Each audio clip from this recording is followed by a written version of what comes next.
представили? Казвам се Иван Канделаров.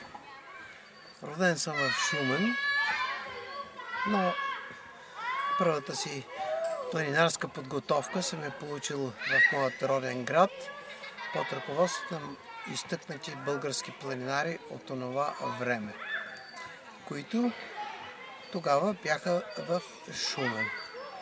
Малко след това тръгнах по пътя на високото спортно майсторство и започнах да се занимавам конкретно с алпинизъм, конкретно с ски, с ориентиране, с всички дейности на Българския туристически съюз.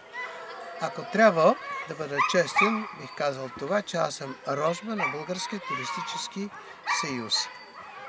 Целият ми живот е минал през този съюз и през Планинската спасителна служба. Една година съм бил само учител след завършването на университета и през цялата моя съзнателна дейност съм се занимавал само с обучение на хора в планината. Българският туристически съюз ли е изградил у вас това невероятно педагогическо умение за общуване с децата? Общуването с децата не. Аз бих казал това, че на времето имаше много хубави центрове за подготовка в областта на планинарството в пионерските домове. Аз съм рожба на пионерски дом. Затръгнах от него. Там в секцията по туризъм тръгнахме на пътешествия всяко лято, най-различни, изпълнени с най-различни трудности, спане на палатки, да живееме сами в природата, под ръководство на инструктори, разбира се. И така постепенно аз я привързвах в планината. Все пак да не оставиме и това на страна, че зависи и от семейството. В моето семейство, баща ми най-вече, той беше просто влюбен в природата и живееше с нея, умееше да общува с нея. И това, което съм наследил от него, до много голяма степен, заедно с опита, който получих от моите учители, аз започнах да набирам все по-голяма скорост и по-голяма скорост в онова време. За да стигна, разбира се, до курсовете на Централната планинска школа Мальовица, където завърших курсове за младши инструктор по алпинизъм. И това беше първото ми стъпало по-нататък в педагогическата дейност. Планинарството е човешка дейност, това не е спорт, която се придобива не с едно ходене в планината, а просто трябва много обувки да скъсаш, за да стигнеш действително високото ниво на планинарството. У нас бих казал, че планинарството е добре развито, но все пак има неща, с които трябва да си съобразяваме. Първото нещо, което е ти сам да отчетеш дали си подготвен за тази дейност, да бъдеш постоянно с планината или не си подготвен. Затова аз винаги деля хората, които ходят в планината, на две категории. Едната категория това са планинарите, хората, които умеят да общуват с природата, да живеят с природата, да се справят с трудности, да търсят винаги красивото в природата, а то е навсякъде. Аз никога не отговарям на въпроса, коя българска планина е най-красива. Всички са красиви. Всяко едно кътче е красиво. Стига да намериш това, което го няма в съседната планина или в съседният край. И другите, които ходят по планини, това са така наречените, според по моя приказка, хойлариповци. Хойлариповците са хора, които отиват да задоволят не ежедневните си нужди, а просто известно време да прекарат в природата, да хвърлят буклук, да я замърсят, да изпият по някоя бутилка в пикниците вино или ръки и да се приберат. Това не са планинарите. Планинарът е дисциплиниран човек. Планинарът е организиран човек. Планинарът е човек, който е винаги се отдаен да помогне някому. И изобщо той се различава както по отношение на неговата психика, така и по отношение на неговата философия спрямо човека, поведението неговото. Затова, защото много често високото спортно майсторство довежда до там, че човек се отдава се развива само в определена посока.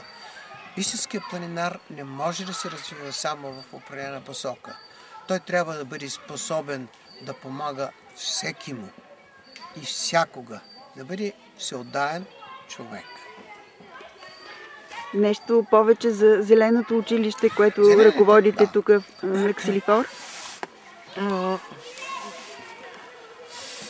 Последните 10-12 години, 13 години работя основно с фирма Мачирски, фирма за планинарство и ски, която се занимава с хиляди деца през годината. Хиляди деца минават организирано през тази фирма и ние използваме различни обекти в нашата страна, там където не сме били, там където ще можем в същото време да си свършим и работата. Като целта на нашата фирма е следната. Тя има интересна философия. Зеленото училище при нас трябва да бъде училище, а не екскурзия. Ние правиме тази огромна разлика.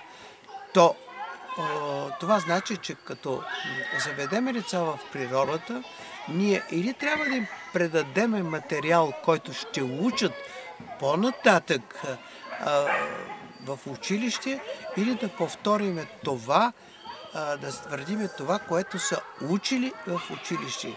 В никакъв случай не оставяме децата да лудуват, играят топка или нещо друго. Да. Всяка една минута е ангажирана, но с това, с природата и учебните предмети, било по история, било по география, било по геология и така нататък.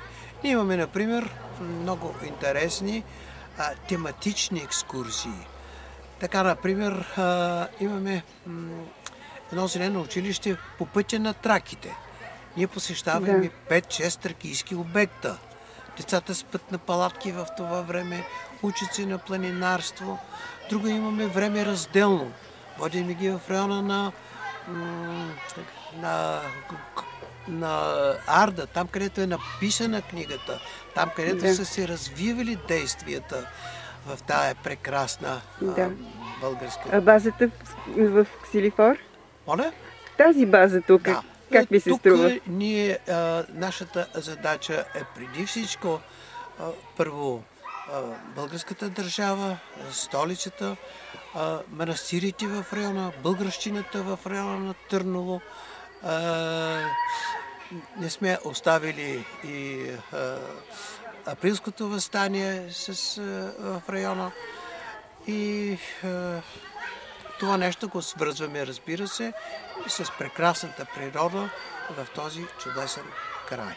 Бивш преподавател на Централната планинска школа Мальовица, където съм бил от преподавател, директор по учебната част и директор на самото училище за планинарство, съм безкрайно много изненадан, приятно разбира се, от това, че тук е създадена една чудесна учебна база. В момента никъде, повтарям, другаде, България не е запазена такава учебна база, като тази Момена крепост в района на Търново. Чудесно. Тук може да се води всякакъв вид подготовка за планинарство. Благодаря ви. Това е действително така.